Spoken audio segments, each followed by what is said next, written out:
मी ৫০০০ টাকার ওঠাই অনুমতি না আল্লাহ ইসলামপুর থানার মারুয়াগাঁও এলাকায় ভয়াবহ অগ্নিকাণ্ডের ঘটনায় চাঞ্চল্য ছড়ালো এলাকায়। আগুনে ভস্মীভূত ৮টি পরিবারের বেশ কয়েকটি বাড়ি। খবর পেয়ে ঘটনাস্থলে ইসলামপুর থানার পুলিশ ও ইসলামপুর দমকল বাহিনী।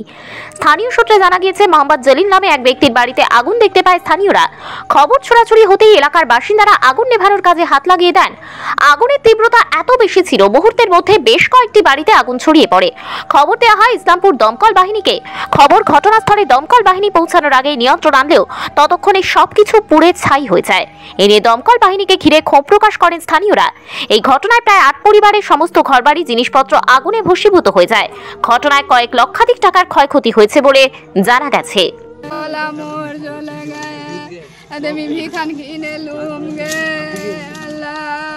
কিভাবে আগুন লাগলো জানতেন? না, আমি জানি না। কি মানে ধান কাটবো গেছে। তারপর কি হলো?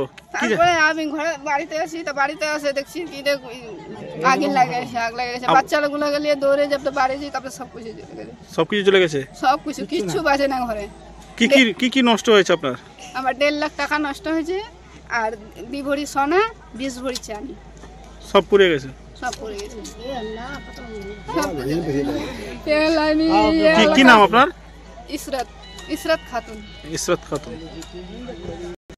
বলছি কিভাবে লাগলো আগুন, কি বলবেন? আমরা নামাজ পড়তে গেছিলাম জুম্মা মসজিদে, আজকে জুম্মা ছিল। জুম্মার পর ওখানে নামাজ শেষ হওয়ার পরে আমরা দেখতেছি যে এইদিকে ধাঁ ধাঁ করে আগুন চলতেছে।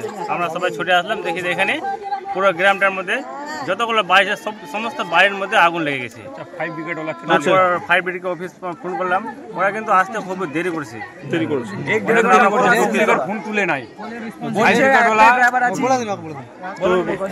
প্রথমে মানে কার বাড়িতে আগুন দেখতে পেলেন? প্রথমে জলিলের বাড়ি থেকে আগুনটা শুরু হয়েছে, তারপর আস্তে আস্তে সমস্ত এলাকার মধ্যে আগুন লাগে।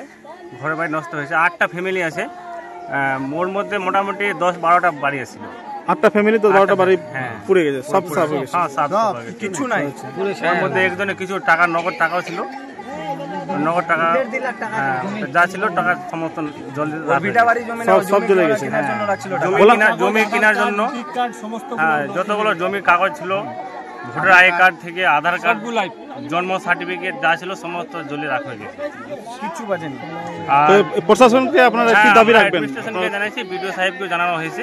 বিডিও সাহেব বলেছে যে আমি লোক পাঠাচ্ছি, এখনো আপাতত আসেনি, সমস্ত আসবে। পঞ্চায়েতকেও জানানো হয়েছে, আমাদের প্রধানকেও জানানো হয়েছে। কি নাম আপনার? আমার নাম মোহাম্মদ জাহিদুর রহমান, গাইসুলটি জিপি মেম্বার। কিভাবে আপনারা দেখলেন, কিভাবে আগুন লাগছে, কি দেখছিলেন? দেখেন, আজকে যেন আমাদের জুমার দিন, জুমার দুর্গার নামাজ পড়ে আমরা দেখছি আজকে একটু একটা মাইয়া ছিল এখানে, জানাজা রাখা ছিল। আমরা ভাবলাম যে নামাজ পড়ে তারপরে জানাজা করব। জানাজা মসজিদের উপরে যেগুলো লোক ছিল ওরা দেখছে যে বাড়িতে আগুন লেগেছে। ওরা নিচু নিয়ে আসে, আবার সবাইকে জানালো যে আগুন লেগেছে। সবগুলা লোক আমরা ছুটে আসলাম এখানে। আসার পরে দেখছি একটা জেলেলের বাড়িতে প্রথম আগুন লাগেছে, তারপরে ওর বেটি পেইনি, তারপরে আব্দুল রহিম, তারপরে আরো 4-5টা বাড়ি আছে, 8-10টা ফ্যামিলি, 12-14টা ঘর মোট জ্বলেছে। কিচ্ছু নাই, টাকা পয়সা জব ছিল সবগুলো শেষ হয়ে গেছে। সবগুলো জমির কাগজ, ভোটার আইডি, ফায়ার ব্রিগেডই আমাদের নষ্ট করেছে। যদি আগে 10-15 মিনিটের ফায়ার ব্রিগেড আসতো, আমাদের এগুলো নষ্ট হতো না আমাদের গ্রামের। যদি আজকে জুমার দিন না হলো আর না থাকতো, তাহলে আমরা কেউ বাঁচতাম না, পুরো গ্রামটা পুড়ে যেত স্যার। আমাদের ফায়ার ব্রিগেড গুলো যখন আসলো বলছে তোমাদের গ্রাম জানা নাই। আমাদের যখন আসলো তো তারা বলছে যে 4টা গাড়ি আছে, আমরা ড্রাইভার একটা আছি, আমরা কি করবো, তোমরা প্রশাসনকে ডাকো, আমরা কি করবো, আমরা ডিউটি করছি। তাহলে স্যার আমাদের গ্রামটা বলছে ওরা সময় মতো ফায়ার ব্রিগেড আসলে এত নষ্ট হতো না স্যার। কি নাম আপনার? আমার নাম এমডি আহমদ রাজা।